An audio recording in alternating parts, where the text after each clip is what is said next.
Question 20, in the following exercise, solve the following system of equations by graphing. And let's see if we can run through this one a little more quickly since I rambled on in the previous question. So just like we did before, we're going to graph both of these equations, both of these linear equations, and then analyze. Do they intersect each other at a specific point? Are they perhaps parallel? Or maybe they're really one in the same. Maybe they're the exact same line, just expressed in two different ways, and so therefore they have an infinite number of solutions. So as always, I'm going to start with the first equation here. So x plus 3y equals 4. So there's our first equation. And again, as we discussed in the previous video, graph these in whatever method you feel most comfortable. So I think most of us prefer y equals mx plus b, slope-intercept form, so I'm going to go ahead and do that here. So I'm going to subtract x from both sides. Let's start that process. So the x, of course, cancels. We're left with just a 3y equals negative x plus 4.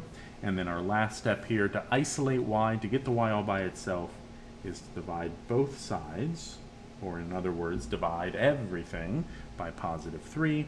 And then that's going to end up giving us y equals, just be careful here with your slope, right? This is the coefficient in front of x is really negative 1. So it's negative 1 over 3 x plus 4/3.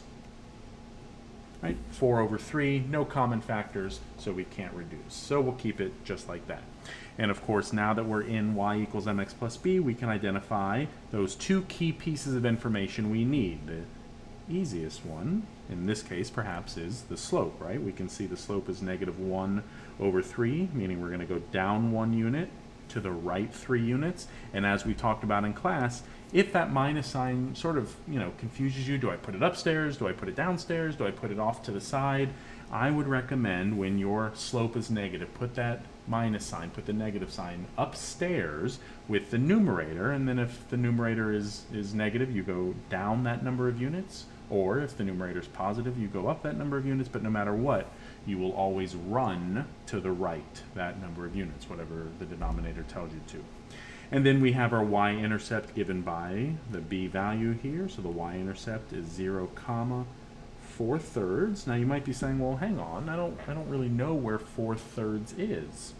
Yeah, that's a good point. So what you could do, no pun intended there, just see what I did. What you could do is you could take this 4/3, which is what we call an improper fraction, right? The numerator is bigger than the denominator, and you could convert it to what's called a mixed number.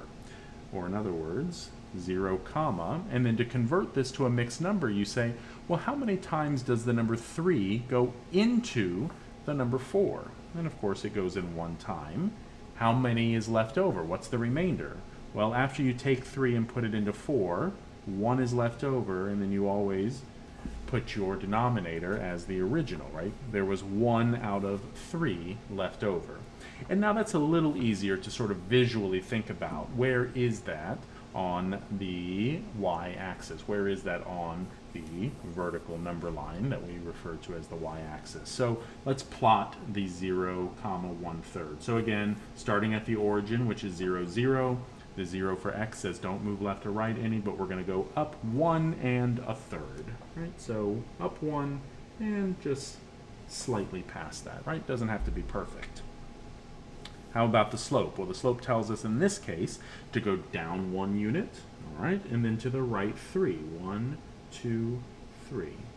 So about there. Now, if we wanted to, we could go down 1 unit and to the right 3 again, just to get maybe a little more accurate line, and maybe I'll do that.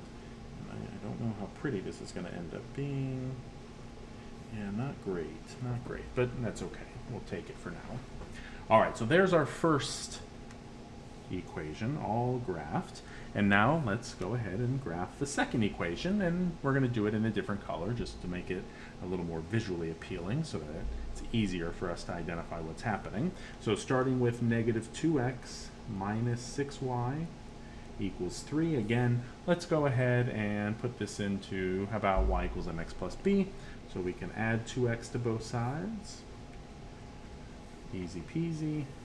Of course, negative 2x plus 2x is gone, so we have negative 6y is equal to now 2x plus 3, And then the last step here, of course, is to get rid of this coefficient in front of y. We want to isolate y, so we'll divide everything by -6, and that leaves us with y equals, careful here, right? We have a positive divided by a negative, so that's going to be negative. And of course, 2 and 6, we can reduce these, right? Because these have a common factor of 2, so this becomes 1/3 x. And then again, be careful here. Positive divided by a negative is always negative. 3/6 is 1/2. So we end up with -1/2. And again, just as we did before, we now have our equation in y equals mx plus b. So we can see that our slope is -1/3, meaning we're going to go down 1 unit to the right 3 units. Well, that looks familiar, right? These both have the same slope. What does that mean? Well, we're going to come back to that in just a second. And then our y-intercept here, of course, is 0, -1/2. Again, can't convert that into a mixed number because it's not an improper fraction, but thankfully we can probably visually estimate where -1/2 is, again, on the y-axis. So let's graph this second equation here. So we always begin with the y-intercept. So starting at 0, 0, the 0 for x says don't move left or right any, but we are going to go down 1/2 unit. And then from that y-intercept, we're going to use the slope to get to the next point. So we'll go down 1 to the right 3. So down 1 to the right 3. Down 1 to the right 3. And we could keep that process up as many times as we wanted. And so, whoa, that was not good at all, was it? Let's see. All right, well, I'm no artist, but we'll keep it we'll keep it like that just for now. And again, this kind of goes back to what I said in the previous video, where graphing is the least accurate method by which you really want to be solving your systems of equations. But here's the thing. Thankfully, in this case with question 20, we know we don't even really have to refer to the graph at all. We know based on one piece of information what the answer, what the solution, or in this case, perhaps no solution, to this system is. Because if we look at these two equations, once they're in y equals mx plus b form, notice, again, they both have the exact same slope, right? Both of these equations have a slope of -1/3, but they have different y-intercepts. And so when that is the case, when your system of equations has the same slope, when both equations have the same slope, but different y-intercepts, well, then that means these are parallel lines, although maybe it doesn't quite look like it here. These are parallel lines, and of course, what do we know about parallel lines? The definition of parallel lines is that they have the same slope, and because they have the same slope, they never intersect each other. And if they never intersect each other, there can be no ordered pair, no x comma y for us to call a solution, because they don't cross each other, they don't intersect. And so in this case, we're going to say no solution, because these are parallel lines. And again, all parallel lines, when you're dealing with a system of equations, we would say no solution.